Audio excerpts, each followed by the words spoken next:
welcome back to episode 17. This week we are putting together some conveyors. We've got one conveyor being finished to go across the water to France, and we're also cracking on with the pallet conveyors to go to the oil company in Birmingham.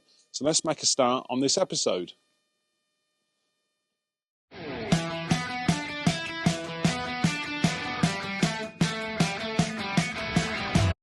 Okay, so one of the jobs that we have to do here probably every other month is clear out the plasma bed.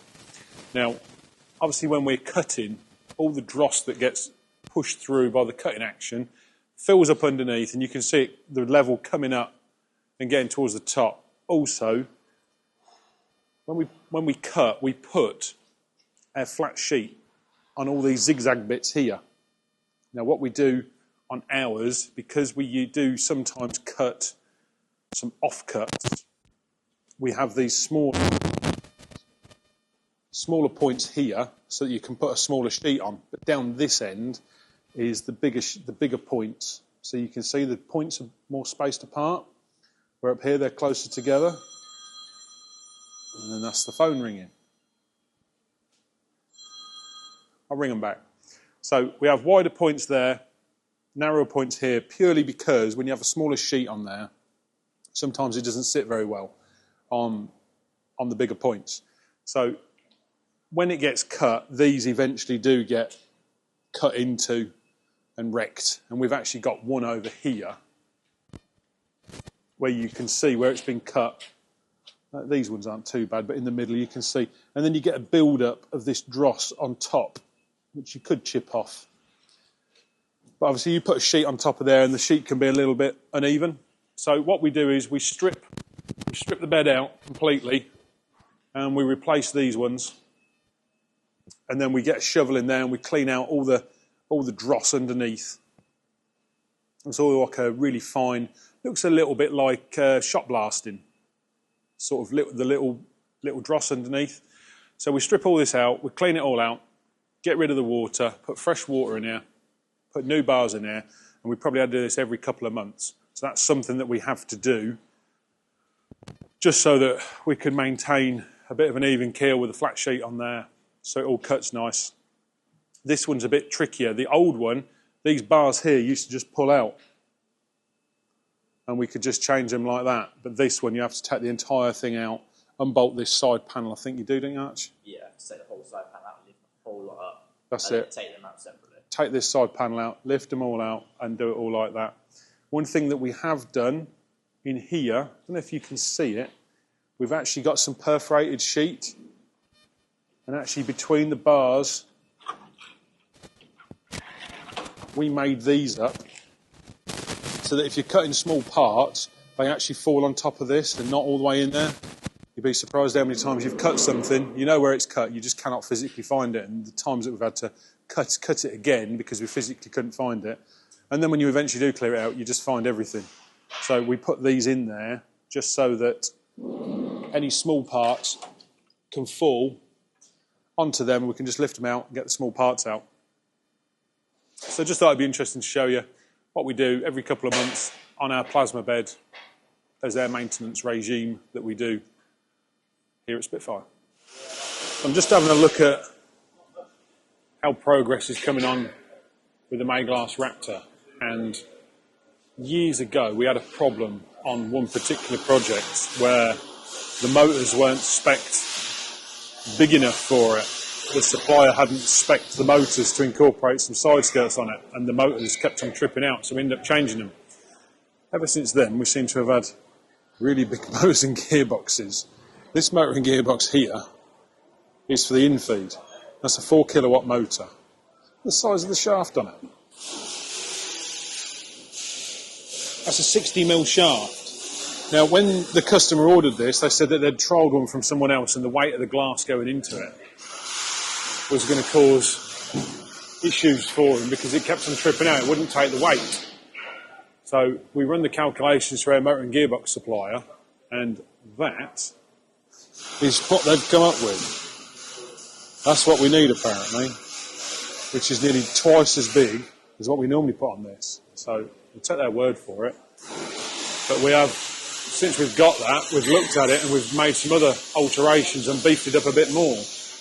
We've got this plate here is fully encased in there, and it will be bolted to the top and also down the back here. There's a gusset going to go in there as well.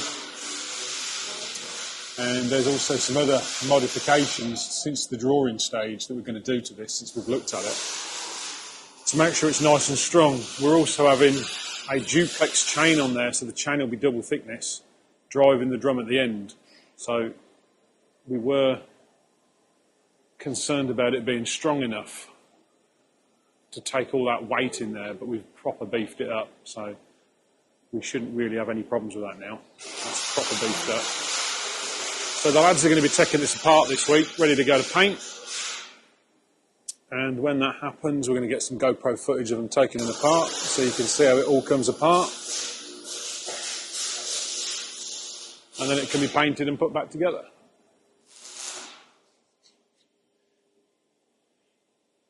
The pallet conveyors are continuing to be fabricated. Connor's just welding them up now, the sections. I mentioned these in last week's episode. So Connor's just welding them up. The plan is to have all of these done, made up, ready for paint, end of this week. That's the target. So by the end of the week, hopefully, we should have 3 sets of conveyors. They're all identical, these ones. They're all going to be made up at the end of the week. So Connor's just welding them all up now. So let's see where we are at the end of the week with them. Wouldn't lie to you, doesn't matter what I do. She's got a hold on me. She knows how to drive a truck, but she lets me pick her up when we're going dancing. My heart starts beating when... The oil screens are now ready to go to site. We were trying to install these next week, but the customer isn't quite ready for us. They've still got that white wall to put up. So these are going to be put in second week in October, I think these are now. As I say, we were hoping to get them out of the yard next week, get them installed. Like I say, the customer has just put us back a little bit because there's other work going on site that's got to be done before we can put these in. So these will be gone in, what's that going to be, 2 or 3 weeks' time now? And these will be on site and installed. This is the 5th conveyor to go to France. If you remember, 4 have already gone. This is going to go, I think this is going next week. But somebody has spotted today, gearbox there, should be this side. So there's been a kerfuffle there. I spoke to the customer to see if the machine that's going next to it, how close it was, and it is too close. So we're going to have to swap that over. So the gearbox is this side, which is a shame because it's nearly ready to go. But we'll get that switched over, get it changed, and then that can go out next week. So it's Tuesday and I'm on the road. I'm off to see a couple of customers. Got a couple of site visits, relatively local to base. First one going to a customer of ours that we've done a lot of work for in the past. They're looking at doing some more modifications to their plant. They recycle fridges and freezers from supermarkets, is what they do. They've just had a little bit of a fire, to be honest. So they're now putting some more systems and procedures in place. They've already got fire suppression and quite a lot of other stuff, but they want to upgrade that. So just going over there to have a look at that, have a meeting with them. And then after that, I'm going to go to a rifle range local to us. Now they've got a range with a backstop with a roof on it.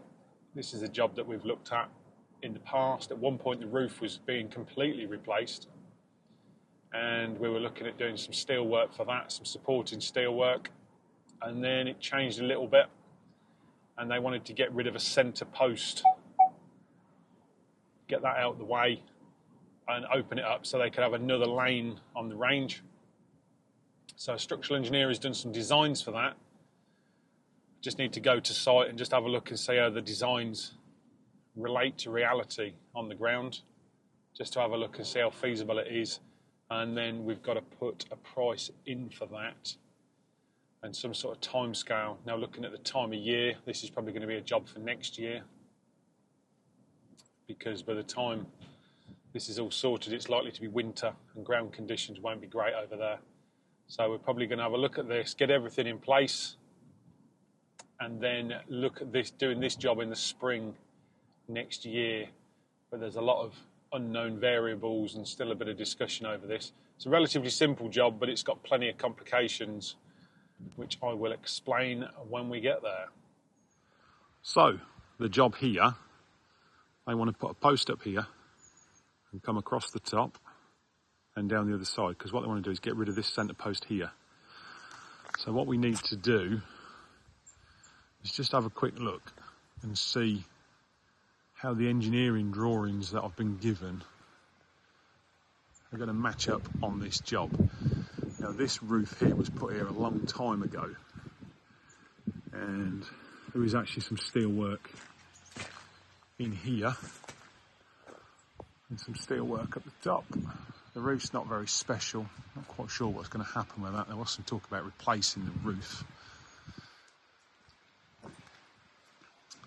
But I want to get rid of that centre post there, because the club want to go from 8 lanes to 9, I think, is the plan. So the engineering drawings I've got is to put a concrete pad down here in the floor and have a post coming up, and then have one steel beam going across the top to a post the other side. I can't remember exactly how many metres this is now, but it's about 16 metres across. So we're going to need a chunky beam at the top. As I say, there's a structural engineer involved in this job, and he's done the drawings for this and done all the calculations.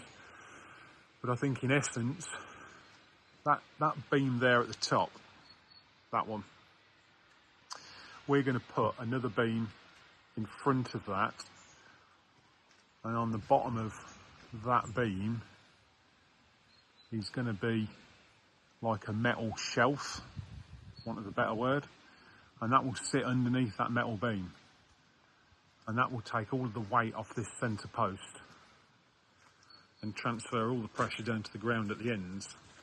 Now, there is also some braces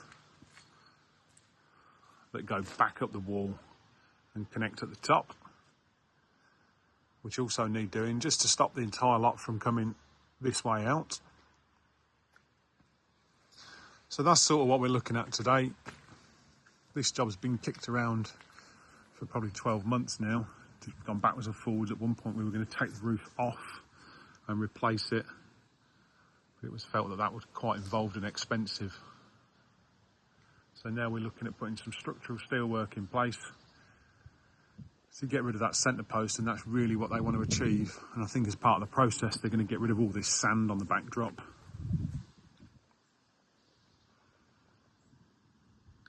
In there, probably a little job for a mini screen, to be honest. I think they want to get rid of the actual bullet casings, because buried in here will be bullets and what's left of the bullets after it's hit the targets. So I'm just going to have a quick look round now, see what needs doing, and get back to the yard. Okay, so that was the site visit to the rifle range, so you can sort of see what we're up against. We've got an old building there that's moved since it was original. One side's coming forwards. Whether we can push that back in line, I don't know. But yeah, there's a few challenges on that job. I need to have a conversation with the structural engineer just to sort of discuss some of the challenges that we're going to come up against on that job, just to see what his thoughts are on overcoming those challenges, because ultimately we work under the structural engineer. We fulfill his wishes on a job like that. So he carries the responsibility on the job, and we just make sure that we've done it to his instructions. So I need to have a conversation with him tomorrow morning just to see how we're going to overcome some of them challenges. Now, it's probably a good time to talk about some of the developments at Spitfire, talk about where we are with certain things and what we've got coming up in the future. So, as you know, we've got Steph as General Manager. He's been in position now for just over a week. He's just getting his feet under the table and getting up to speed on certain jobs. And that is going to be a big asset to the business, because Steph can work on some of the inefficiencies that we've got in the workshop, changing things around, things that we've wanted to do for some time but just haven't got round to doing. He can now drive that forwards.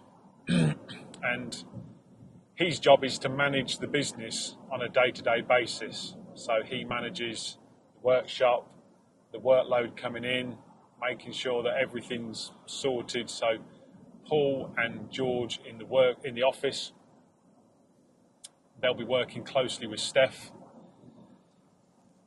and really just trying to make it run a bit better on a day-to-day basis, because as anybody who's ever grown a business will tell you, the growing pains of getting from where you are, you know, when it was just me on my own, to taking on more staff.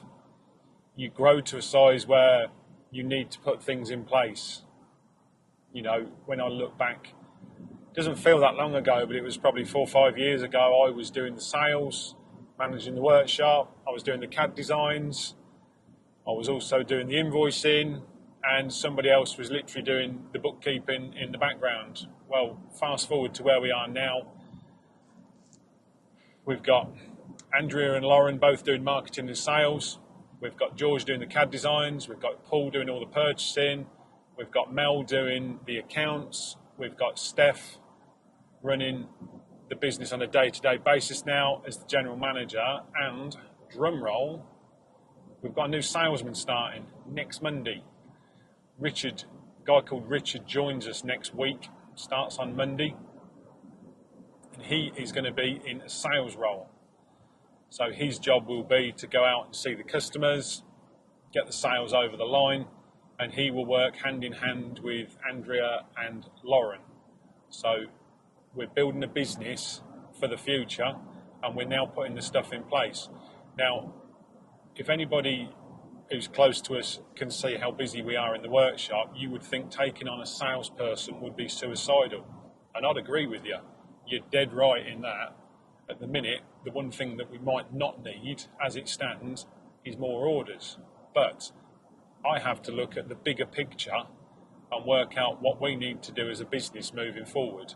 And because it's sales before operations, we need to make sure that we're securing the sales on some of these bigger jobs to give us the longevity and fill our order book for the future. Because some people might come on to us and they're looking for something that they might want for the start of next year.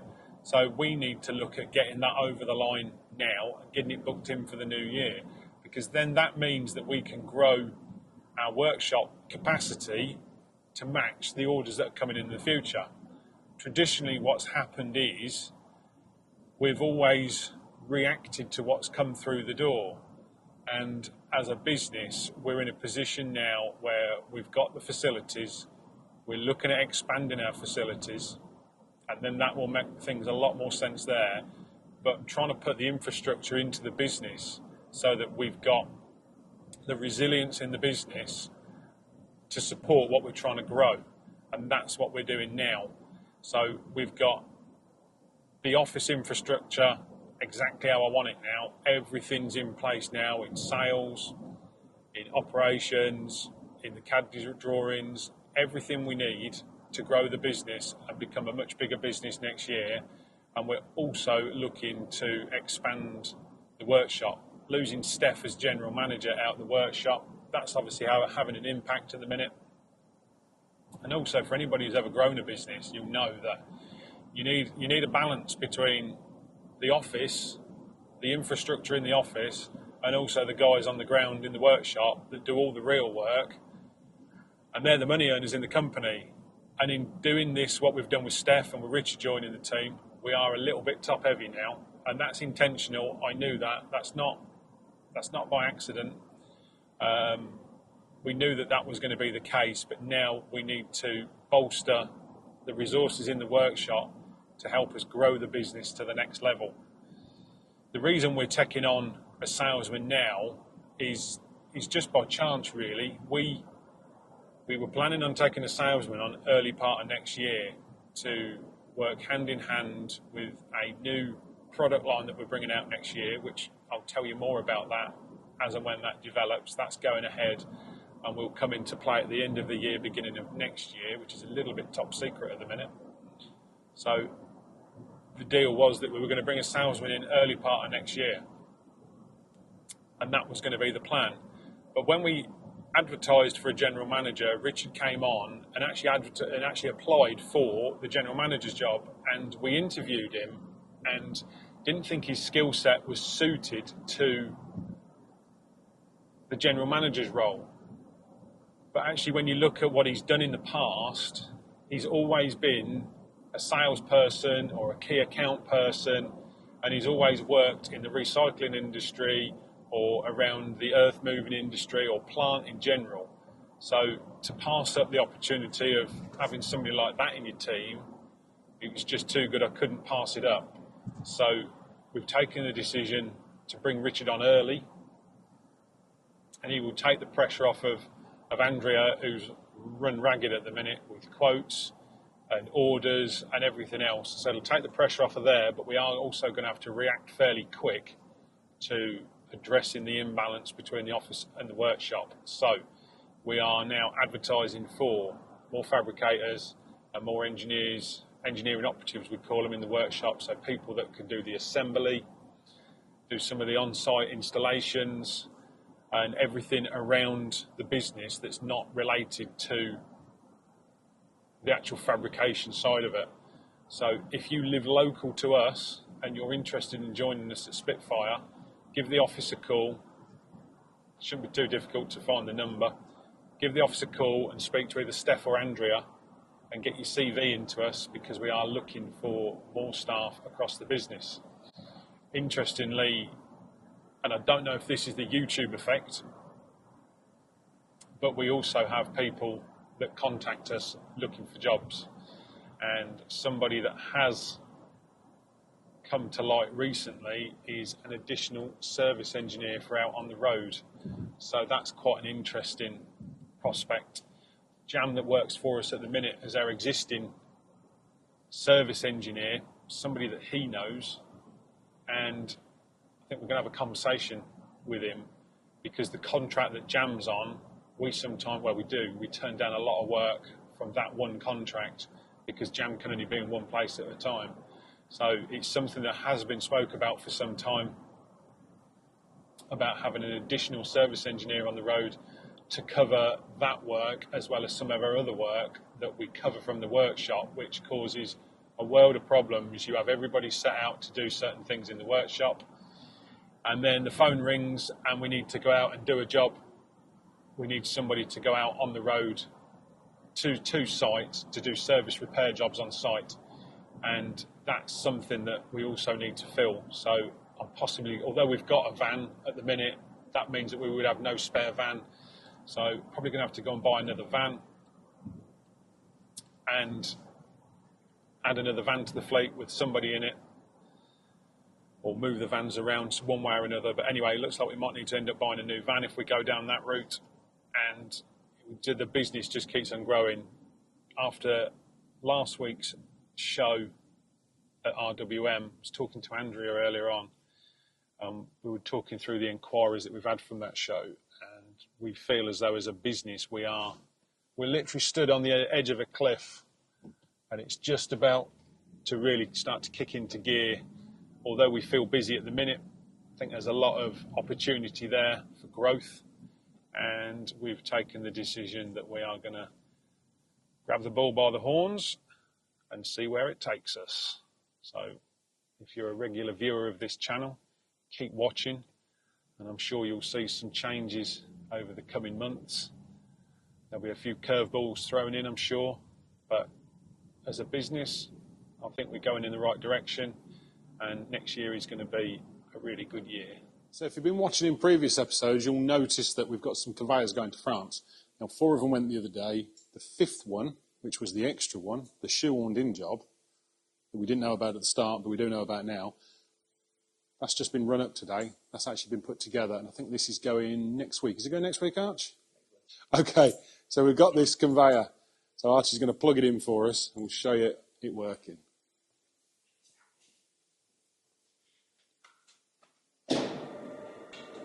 So you see the belt joint coming around here. You'll see it come back round in a minute. You'll see there's a dark line sat at an angle. That's where it's coming around now. So you can see that. That's where it's joined. This is an endless belt. And what we do when we put this together, to save getting the belt company to come out and do the joint on site, which can be a bit more expensive, but is more expensive to get the belt company to come out and join a belt on site is not cheap. It's actually probably more than this belt's worth. So we get them to join it, and what we do is when we assemble it, you can see we've got join in the middle. So what we do is we stack one side on top of there, put the belt around it, and then just take the top off and bring it down. And then when it's all in place, bolted up, we'll just tension it up on the end. So that's been run up now for a few hours. And you can see when we talk about belt tracking, the belt is nice and even both sides. We also check it on the bottom. Now you've probably heard me talk about belt tracking in the past. For anybody who's not familiar with conveyors, you have to track the belt. A bit like tracking on your car. You need to make sure that it's all going the right way. So what we can do is this drum on the end, the tail drum, on the tail end of the shaft, so it's called the tail drum, we can adjust it on these threaded bars here so that we can steer the belt. So if the belt goes all the way over to one side, we obviously don't want that, we want it in the middle. So if the belt goes all over one side, so if the belt went all the way over there, we would extend the far side out, which would bring the tail drum in effect that way, and then the belt would come this way. Do you think if you put an elastic band between two fingers and then angled your fingers, the elastic band would try to run off your fingers? That's no different to a conveyor belt. So what we do is when we assemble it, we run it up and we make sure it's tracked, it's in the middle. Now you can't just adjust it and call that good enough. You have to run it for a bit. So what we do is we adjust it so it's somewhere in the middle, and then we'll leave it running for a few hours just to make sure that it has settled. And what we also do is we set this up so both ends are level. Use a spirit level, make sure both ends are level. You can see the lads have put some washers under here because the floor in this workshop's not flat. So we put it on 2 trestles, a conveyor like this. We put a spirit level across this end and across the other end, make sure it's level, because what you don't want to do is put a twist in it. And then that makes life a little bit easier when we get it to France. We know that once we've got it all set up, we'll put a spirit level across both ends, and as long as both ends are level, there's a very good chance that we can just turn it on and everything will run true and the belt tracking will be right. And if it doesn't, then we can just do some minor adjustments like that. Archie's now standing next to me and he's now coughing in my ear with his cold. Don't cough somewhere else. So yeah, Archie's concrete pill from yesterday is yet to kick in. Or is it still here? You're still here, Still here. but you're still coughing on us. Yeah. Never mind. He's still here, that's the main thing. Still doing his thing. So that's the conveyor. All ready to be put on a pallet with its legs and sent to France next week.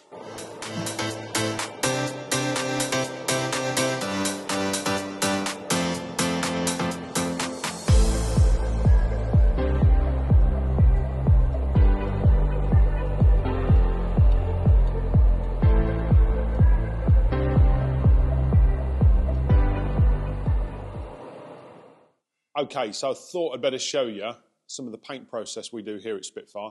I've got Jaimo, the team leader. I don't know if Jaimo's actually been on camera before, but he's certainly been mentioned a few times. So we got him mic'd up this morning because he's going to have a starring role in this week's episode. So I wanted to discuss paint. Now, we always used to use a company called Chromadex for our paint, and a little bit of history about our paint here. We've tried various different paints from Chromadex. We originally had a one-coat top coat that we put on. I felt that the paint just come out a little bit thin, didn't fill some of the gaps as good as it could do. So then we went to a primer and an etch-based primer so it would actually eat into the paint. Now, we've never had a problem with paint coming off or peeling or anything like that, but the actual appearance of it, when we were using the one coat, I just didn't like it. It just looked a little bit thin. So then we went to an etch primer and we started using that, and it was a high build primer that would fill in all the gaps, and then it would have a top coat. Then recently, Chromadex struggled to get some paint to us, and we struggled. So we then started looking around at different options, and what we've done is we've changed over to this one now. So if you come in, we've got Dan on the camera this morning. This is the first time Dan's operated the camera. So the cream that you can see in the background is actually the primer. So everything we paint is wiped down clean and is primered with the cream primer. And then on this one, because this is the Mayglass Raptor, this is the red that their machine is going. It's not our standard colour. This is the red. So how is this painting, Jaimo, compared to the old stuff? It's a lot nicer. A lot nicer. Comes out of the gun, a lot nicer. Coverage is a lot better. Fills all the weld cracks in there, because we used to have it where it wouldn't fill in the corners very well. It would go on the surface, but not actually go around the outside, would it? Yeah. Which is what we always thought wasn't what we wanted. But now this one's just coming out a lot nicer to paint on. It's a pleasure to do it, to be honest, this one. So generally in this painting, you either have single pack, which is what we've used in the past, or you can have what they call two-pack paint. And two-pack paint gives a harder finish. Now, we've always avoided two-pack paint because you needed full respirators for the spray painters, and we've used standard masks and goggles in the past, proper FP3 rated masks for airborne sort of liquids, like the paint fumes and the thinners, the solvents in the paint. So we've always done it properly in that, but we've always avoided using twin pack because we hadn't got the air-fed masks. We are going to upgrade to air-fed masks now. That is in the process of being done, so that is null and void. But with this stuff comes from a company called Witham Paint. Now, Witham supply oils and stuff for Jam on the servicing, but they're also now supplying us with our paint, and this is a hard finish two-pack paint that isn't quite as aggressive as the standard two-pack paint. How long ago did we paint this? 10 minutes? Yeah, 10 minutes ago, yeah. Just tacky. Yeah. So one of the problems that we've had in the past with the paint is it takes so long for the paint to dry. You fill the paint booth up and you end up having to wait for it to dry. It's always still a little bit tacky on the surface. So hopefully with this paint, we can actually handle the components quicker than we used to. I mean, how long was on the old system? How long would it be until we could actually move anything? A couple of hours by the time you could get it to move it to a pallet or to wherever we need to work on. And then if we had what was called an accelerator that we'd put in there, which would make it go off quicker. And how long would that be? Half hour? Yeah, about an hour. And even then, it was still a little bit tacky. You still get your fingerprints in it when you try to lift it or anything like that. But this stuff will go off. When we did the primer yesterday, that went off really quick, and we could literally just move it, flip it, and paint the other side.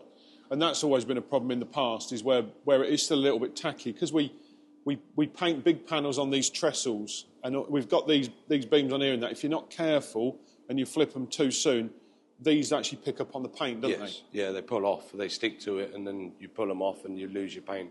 And then you had to rub it down and repaint it. So hopefully with this paint, it goes on easier. Yep. We don't use as much paint either, do we? No. All of this was 900 mil paint all this lot. So this lot in here is took less than a litre of paint on primer. Yesterday, yes, sir. Yeah. And it looks as good as the old stuff. Yeah. It dries faster. It's a lot tougher as well. When we flip these panels, these are the ones we normally struggle with. But we flipped them and there was no marks on them on the other side or anything. And how much paint would we have used doing this on the old paint? Probably a couple of litres. Yeah. Litre and a half, something like that.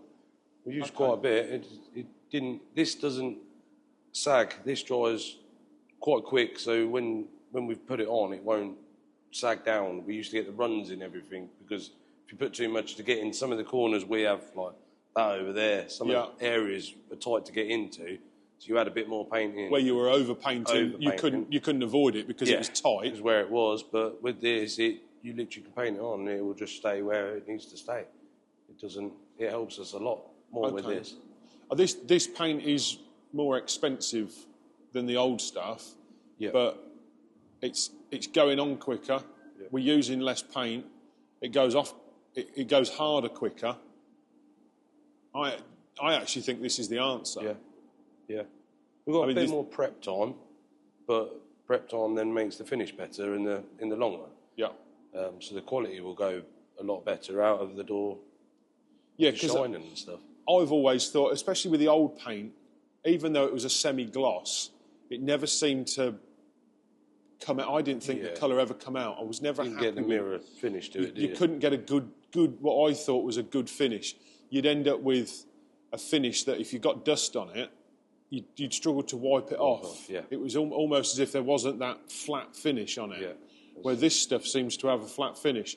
And when we first tried this paint, we actually tested it on a test panel and we put it outside because we are in a dusty yard and it is a major concern around here about the amount of dust, especially this time of year, especially when they combine the fields out the back. Yeah. I knew exactly when they'd done that out the front of the workshop because everything was covered in dust. So to go to this paint that we can now wash off, I think's the answer. Yeah, I think you're right there. I think it will be a lot better for us. I think it will. So I think the actual look of the product is going to be a lot better than it was. So, result. So that's us with paint. Give you a rundown of what we used to do, what we now do, and why we've done it.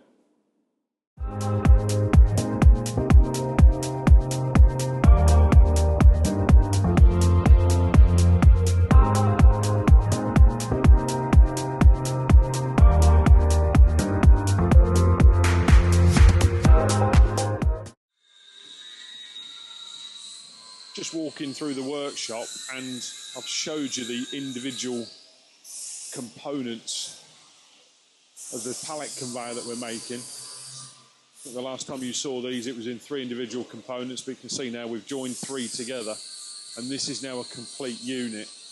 There's 3 of these sections to make. They're roughly 7.5 metres long, I think, I can't from memory. So I think before you saw it in 3 sections, so they've now been joined. I've got a join just there and also a join down here. So we've got Neil and Connor welding up more sections here for the next one.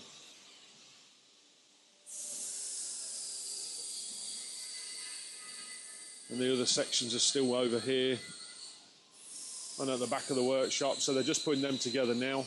I think the plan is by the end of today is to have all 3 made up. Got another subframe mounted on top of this, so they'll be making them up and then fitting them to the top of this. And then once all 3 are done, they'll go to paint. The May-glass trommel has been stripped down. The bits I showed you a minute ago in the paint booth with Jaimo. You see, that's the hopper and some of the side panels for that.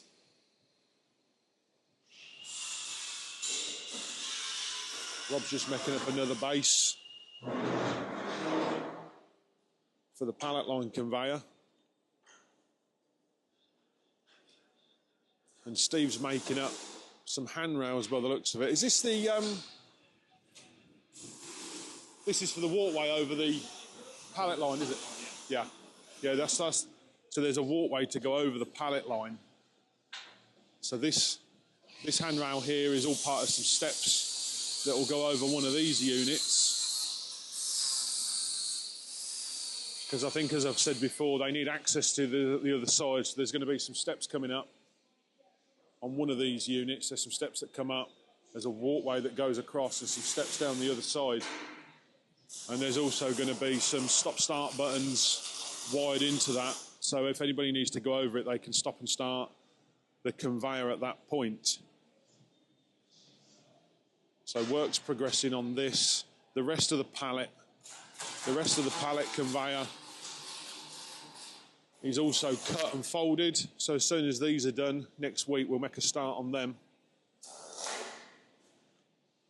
We're expecting the rollers in next week, I think, for this. So that will come together quite quickly. Little job that's come in the yard this morning from one of our local farmers is this boom here off of a Merlot telehandler. It's got a small crack at the back of the boom. So they've took it off and brought it into us. To see if we can see the crack in here. Connor's just started die grinding out in here. I don't know if you can see that. So it's just ground out in there with a die grinder. He's now going to flip it over to the other side. You can just about see the crack coming down here.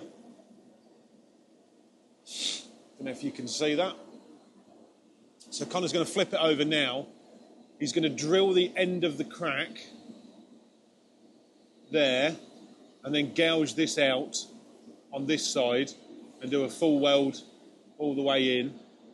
The reason we drill the end of the crack is so that the stresses involved in where the crack's already formed, we spread the stresses around the radius of the hole when we drill it. So he's going to flip this over now, gouge it out, drill all the way through, and then he'll weld it fully up when he's done. It's quite a simple job. I'm going to get this done this morning so the customer can pick it up later on today.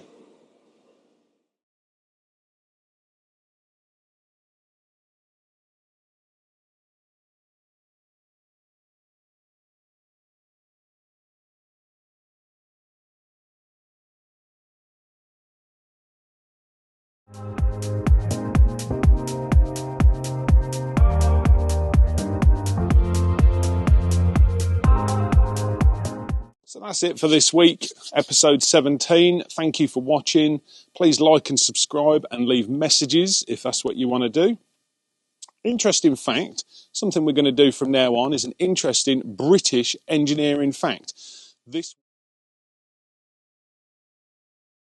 week's fact, did you know that in the 1800s, the Cornish beam engine was that efficient it could stay running on a candle, which I find hard to believe. But the internet tells us that that's true. So it must be right. We'll catch you on the next episode.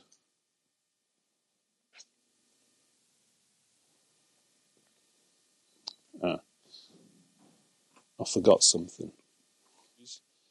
Now, I did pose a question last week, and that was, how much did our stand cost at RWM? In the end, that stand cost us about £4,500, and by the time we'd paid people to go and done all the other bits and bobs and the banner and everything else, we're probably looking at around £6,500, £7 grand worth of investment in that show. Recording. You've got to do a little thumb out the side arch. Oh yeah, little thumb. All good? I had a cough to let you know. Cough. How is your lurgy arch? It's all right. Going to survive? Yeah. Need a concrete pill. All right. You can take a concrete pill. Go on. Harden up. Yeah. Cool. You can't do that while you feel before you do cough. Okay, so let's. Why not?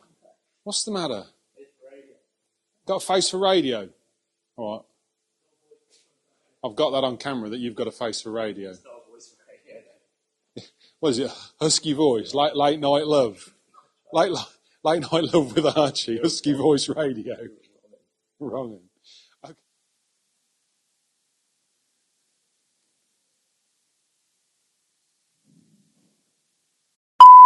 Follow me.